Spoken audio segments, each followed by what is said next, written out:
Niluging suporta ng Mayor John Lasatin ng Ciudad Angeles karen kay nakanatleta, partikular ring Angelenyo swimmers amen uling 43 medalya, iba't kareng kompetisyon. Ay ni-report ng Patricia Mamau.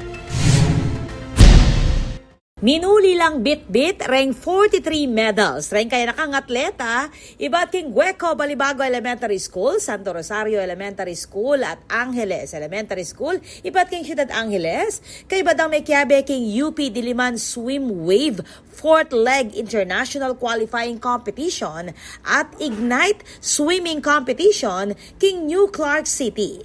Ing piyabeng grupo ng Gueco at Santo Rosario Elementary School, many kwalang 27 medals, 20 gold, 2 silver at 5 bronze. Kabang 12 swimmers naman, iba't king Angeles Elementary School, ing minakot 16 medals, 8 gold, 4 silver at 4 bronze. Iba't karang miyayaliwang age categories from 5 to 10 years old. Laganas dareng atleta, mi pailalam king training ng Coach Bernie Policarpio ning BP Scorpions. At bilang pa magkilala king karelang tagumpe, pepasyag ng Mayor Carmelo John Lazatin II, ing kayang pa magsaludo kareng players, coach at taga-suporta king sports program ning syudad.